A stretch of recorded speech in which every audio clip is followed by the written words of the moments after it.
Electrochemistry, it is the branch of physical chemistry which deals with the interconversion between electrical energy and chemical energy. दोन एनर्जीच्या इंटरकन्व्हर्शनचा अभ्यास करणारी ही केमिस्ट्रीची branch आहे. कोणत्या दोन एनर्जीचा अभ्यास केला जातो? इलेक्ट्रिकल एनर्जी आणि केमिकल एनर्जी. बरोबर आहे. इलेक्ट्रोलिटिक सेल म्हणजे काय आपण घेतलं होतं? It is a device which convert electrical energy into chemical energy, or here a chemical change takes place by using electrical energy. Chemical change takes place by the passage of electricity called as electrolysis. यालाच electrolysis म्हणत असतो आपण. या प्रक्रियेला, त्या उपकरणाला आपण electrolytic sale म्हटलं होतं. आणखी काही 2-3 डेफिनेशन एनोड कॅथोड वगैरे आपण घेतलं होतं.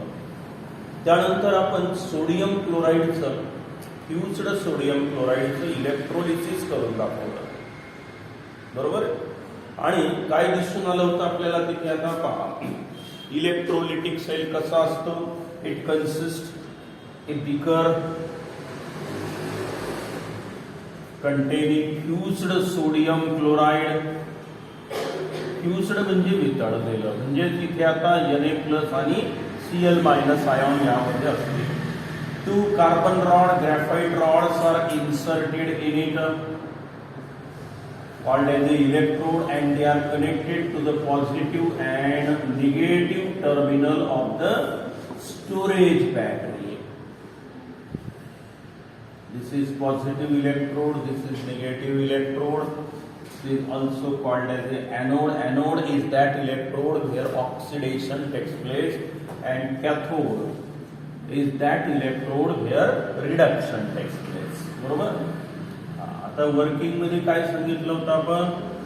When electricity is passed through this fused sodium chloride, then sodium metal get deposited on cathode. कोण जमा झालं होतं इथे? Sodium metal. And chlorine gas get liberated at anode. Electrolysis. On electrolysis, here sodium metal get deposited on cathode, while chlorine gas, pale green colored chlorine gas get liberated at anode. हा result होता याचा, नाही का? असं का झालं होतं त्याचंही उत्तर आपण दिलं. हे Cl- आयॉन जे होते हे इथे आले.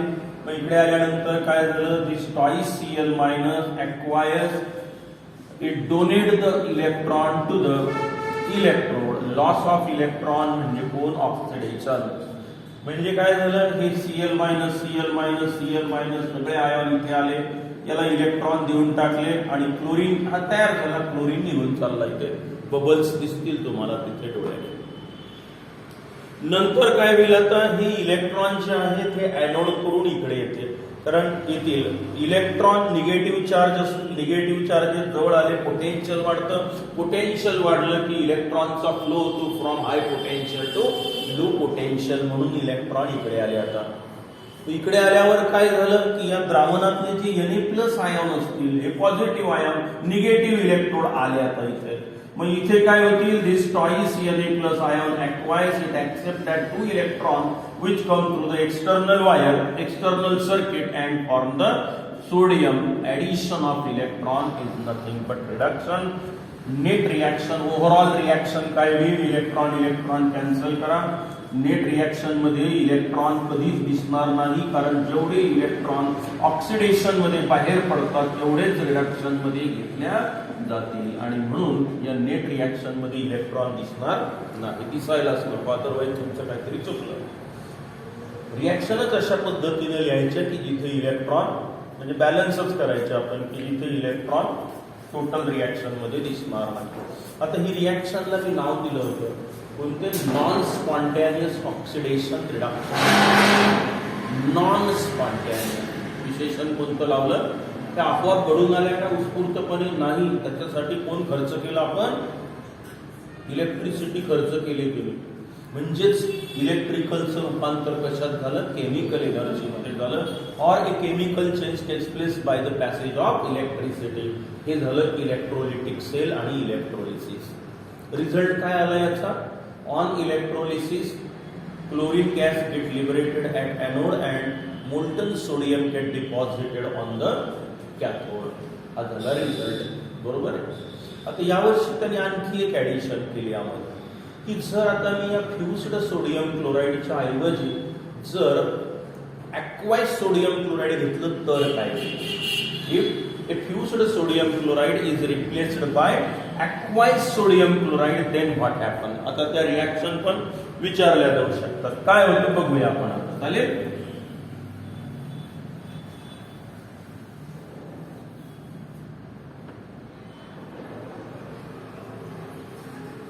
Instead of fused sodium chloride, now we use sodium chloride aqueous. म्हणजे पाण्यातलं द्रावण. पाण्यातही आयॉन तयार झाले Na+Cl- आणि आणखी कोण आहे आता इथे, वॉटर पण आहे. पहिले होतं का नाही, वितळलेलं होतं फक्त. आता हे तिघही जण या बीकर मध्ये आहेत. ठीक आहे. Now when electricity is passed through this fused aqueous sodium chloride solution, then it is observed that chlorine gas get liberated at anode, hydrogen gas get liberated at cathode, and sodium hydroxide is formed in the beaker or in the electrolytic cell. Result विचारतील तुम्हाला. हे नवीन point यावर्षी तुमच्या syllabus मध्ये दिसतोय मला. Result म्हणतील ॲक्वाइस NaCl चं इलेक्ट्रोलिसिस केलं तर रिझल्ट काय राहील, आणि फ्युज्ड सोडियम क्लोराईडचं. फ्युज्ड सोडियम क्लोराईडचं काय होतं, क्लोरीन आणि सोडियम. आता मात्र काय झालं इथे तो म्हणतो हे ॲक्वाइस सोडियम क्लोराईडचं जर इलेक्ट्रोलिसिस घडवून आणलं तर रिझल्ट काय आहे, chlorine gas get liberated at anode. हे सारखंच आहे. क्लोरीनला तर काही प्रॉब्लेम नाही आला. But at cathode hydrogen gas is liberated. आता कॅथोडवर कोण लिबरेट झालं म्हणतो तो, hydrogen gas is liberated at cathode and sodium hydroxide solution is formed inside the electrolytic cell or in a beaker. आणि बीकर मध्ये सोडियम हायड्रॉक्साईडचं द्रावण तयार झालेलं दिसून येईल. हे चेंजेस हा रिझल्ट तुम्हाला दिसेल. आता प्रश्न आला की असं का झालं नाही का, असं का होत असलं पाहिजे, रिॲक्शन कोणत्या ती विचारतील आपल्याला. मग आपण पाहूया रिझल्ट का आलं असं. Now here when electricity is passed through this aqueous sodium chloride solution, then here this negatively charged Cl- ion, they are migrated towards the positive electrode, that is towards the anode. Now here they loses the electron and form the chlorine gas. मागची आणि ही reaction सारखीच आहे. मग आता इथे लिहितोय मी Cl- aqueous, हे पाण्यातले आयॉन. इथे आल्यानंतर इलेक्ट्रॉन दिलेत आणि twice electron chlorine gaseous state मध्ये तयार झाला. तो लिबरेट होईल. लॉस ऑफ इलेक्ट्रॉन म्हणजे ऑक्सिडेशन झालं. आता इथे वॉटरचं ऑक्सिडेशन पण होऊ शकतं का, तर त्याने असं सांगितलं की वॉटरपेक्षा Cl- आयॉन हे लवकर ऑक्सिडाइज होतात. म्हणजे प्रिफरन्स याचा असतो आणि म्हणून वॉटरचं ऑक्सिडेशन काही या एनोडवर होत नाही. एनोडवर वॉटरचं ऑक्सिडेशन होत नाही, कारण वॉटरपेक्षा स्ट्रॉंग टेंडन्सी ऑक्सिडाइज होण्याची कोणाची आहे, Cl- आयॉनची. हे लक्षात ठेवायचं.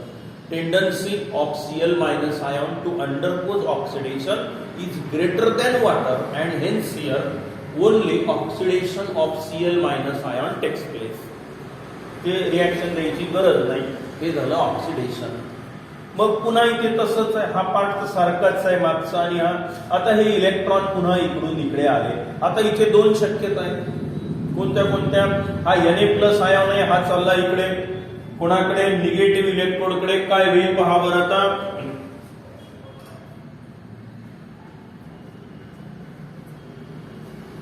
दाखवतोय मी आता इथे.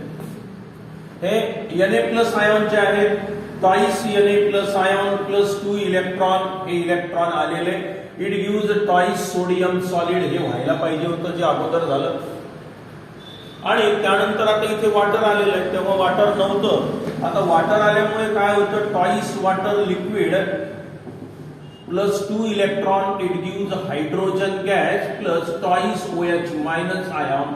Addition of electron is nothing but reduction.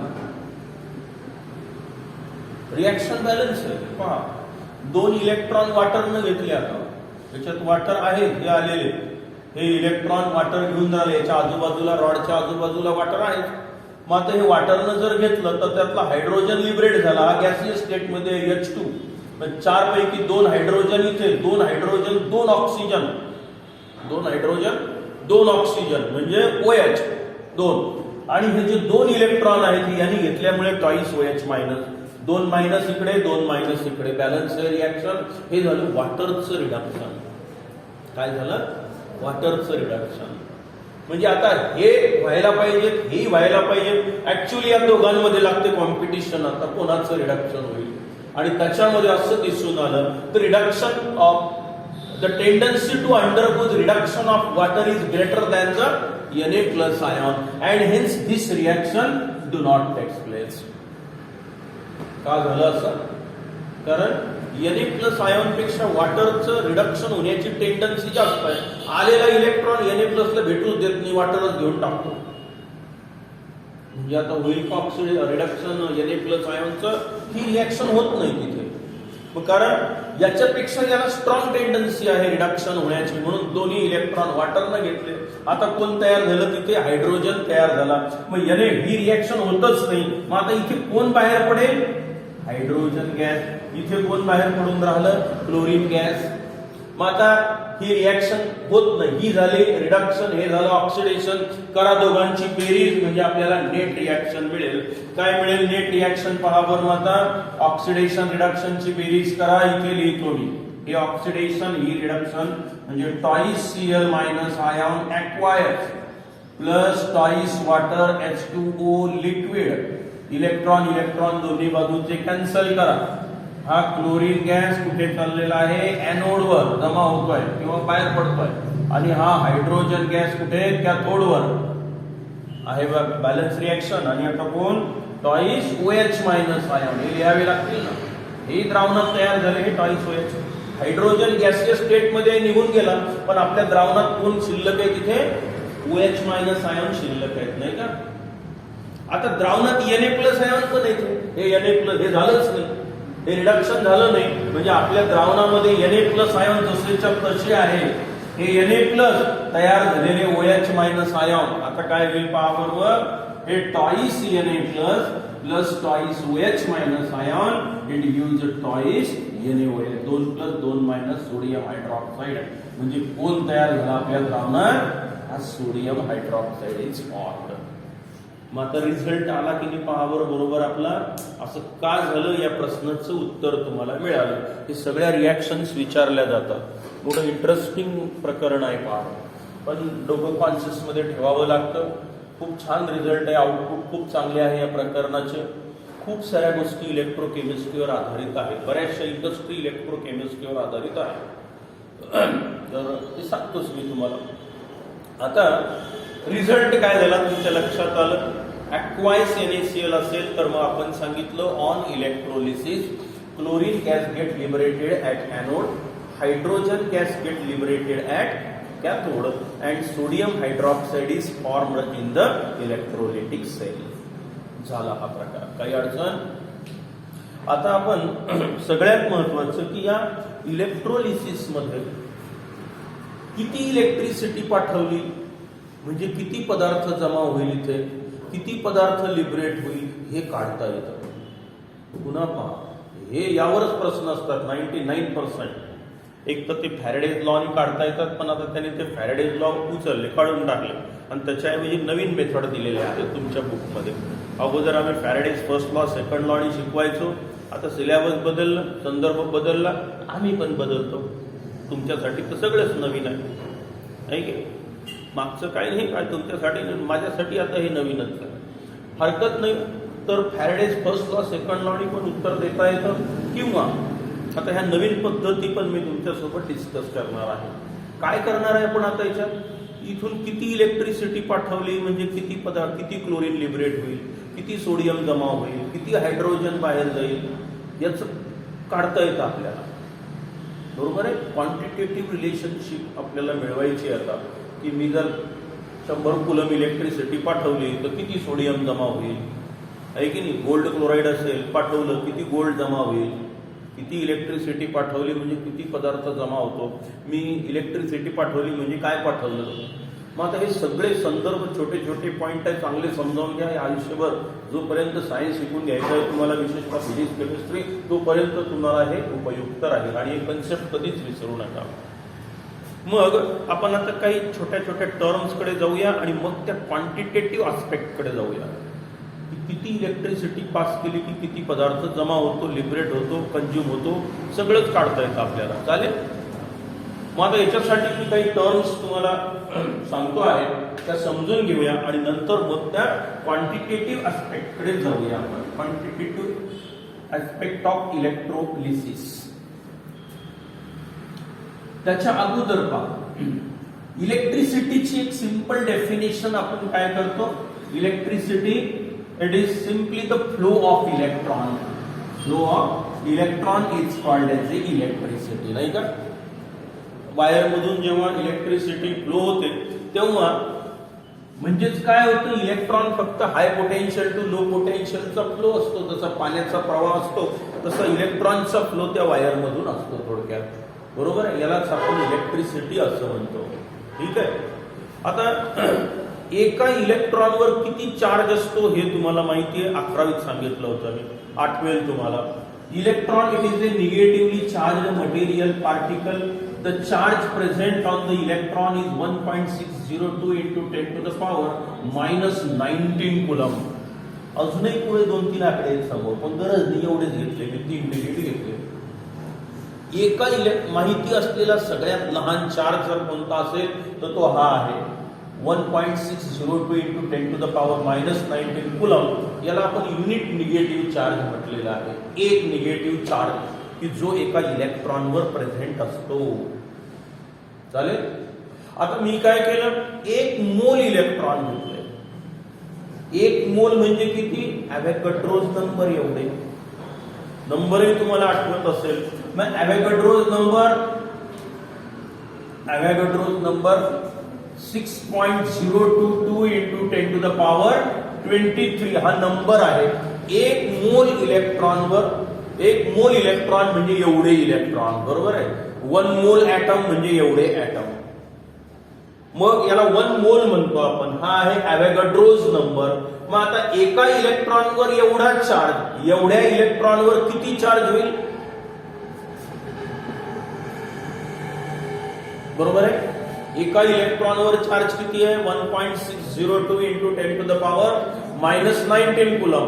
एका मोल मध्ये एकूण इलेक्ट्रॉन किती असतात, ॲव्होगाड्रोज नंबर एवढे. मग या ॲव्होगाड्रोज नंबर एवढे इलेक्ट्रॉन घेतले आणि त्याच्यावर एकूण चार्ज काढला. एका इलेक्ट्रॉनचा माहिती आहे, ॲव्होगाड्रोज नंबर माहिती आहे. मग या दोघांचा गुणाकार केला, हा येतो 96500 कुलम. हे कुलम मध्ये गुणाकार, आता अंक आहे coulomb. And this is nothing but 1 farad. हे पाठच करायचं. हा अंक मोठा आवश्यक आहे, तो देत नाही कोणी, तुम्हालाच पाठ करून ठेवावा लागेल, डोक्यातूनच काढून घ्यावा लागतो तो. बरोबर आहे. प्रॉब्लेम मध्ये वगैरे 9 हा गुणाकार करून पहा तुम्ही, येतो तो तेवढाच येतो. म्हणजे एका इलेक्ट्रॉनचा चार्ज फ्रॅक्शन मध्ये घेतलं तर एक्झॅक्ट येईल, पण ते आपण नियरली इक्वल टू म्हणूया. ठीक आहे. 4 6 इथे 9 6 4 9 असं काहीतरी येत आहे. आपण हे एवढा घेतला आता. मग 1 मोल इलेक्ट्रॉनवर किती चार्ज असतो म्हटलं आपण आता, 1 फॅरॅड चार्ज असतो. फॅरॅड नावाचं युनिट कुठून आलं पहा.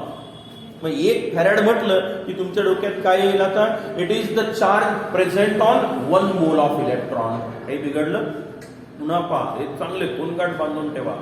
The charge present on 1 mole of electron is equal to 96500 coulomb and this is called as a 1 farad.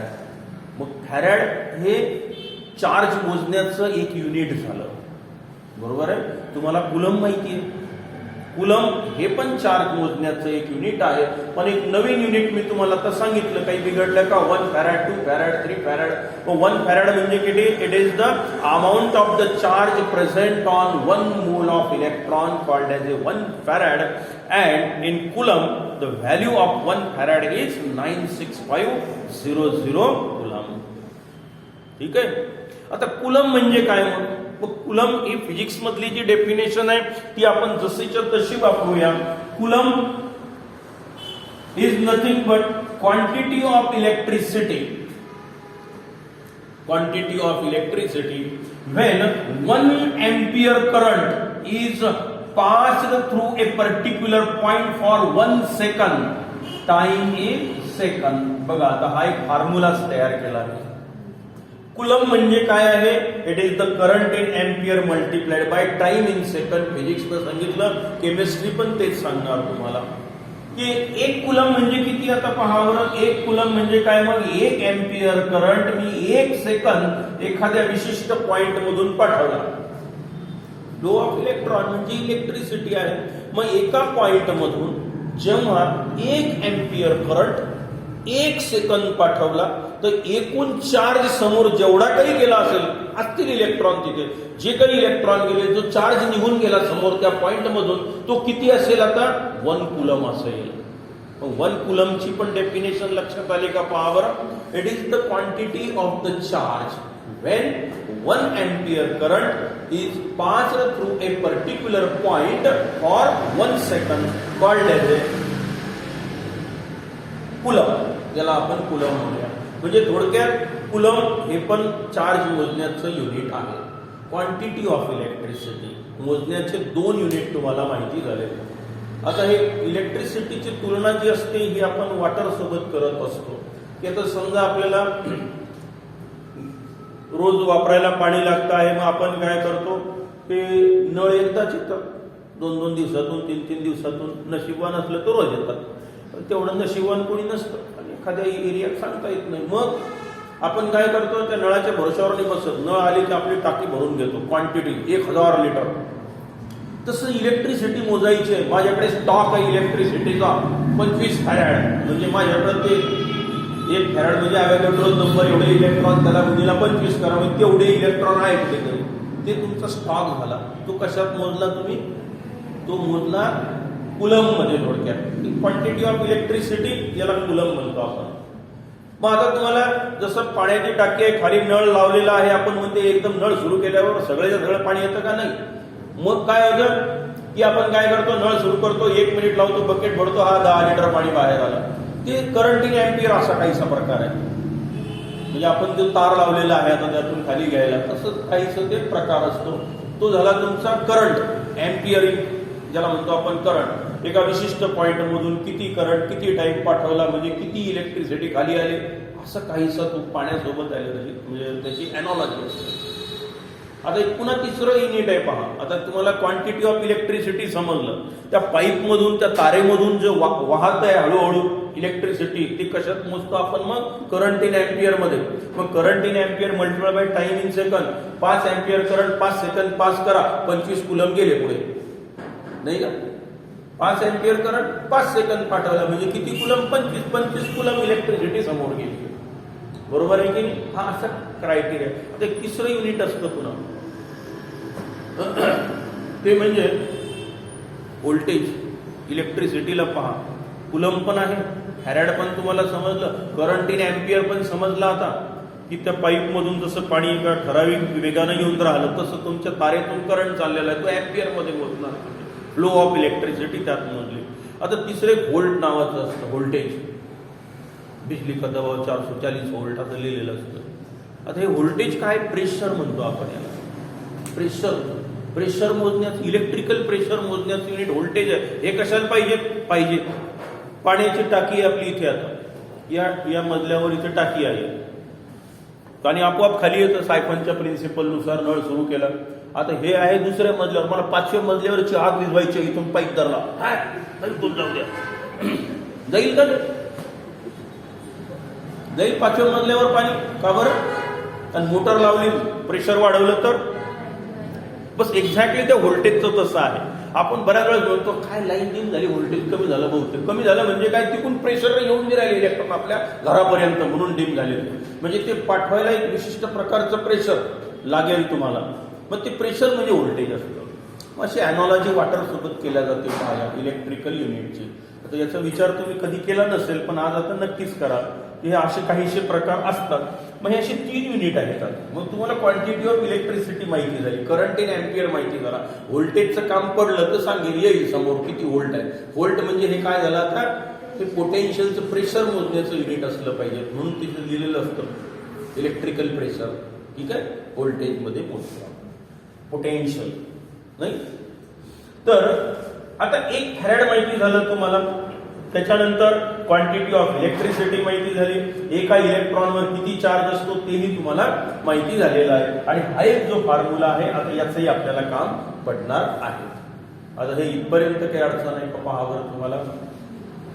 आता इथून पुढचा पार्ट जो आहे जो आपला क्वांटिटेटिव्ह ऍस्पेक्ट, तर तो आपण पुढच्या तासाला पाहूया. ठीक आहे, नोट्स मला टास्क पुढच्याही पाठवून दिलेला आहे. नवीन तयार करावं लागून राहिल्या त्या तयार झाल्या, जसे जसे तयार होतील तशा तशा पाठवतोच आहे. आणि वाचून काढा, पुढे इंटरेस्टिंग. आणि याच्यावर प्रॉब्लेम जास्त आहे शक्यता. हे जे आता मी क्वांटिटेटिव्ह ऍस्पेक्ट घेणार आहे त्याच्यावर आधारित लगेच प्रॉब्लेम घेऊया, म्हणजे ते समजेल नेमकं काय आहे. तर ठीक आहे, त्याचं इम्प्लिमेंटेशन कसं करायचं ते नियम नाही विचारणार, ते प्रॉब्लेमवर जास्त भर असतो या प्रकरणात. ठीक आहे, तो आपण आता पुढच्या तासाला घेऊया.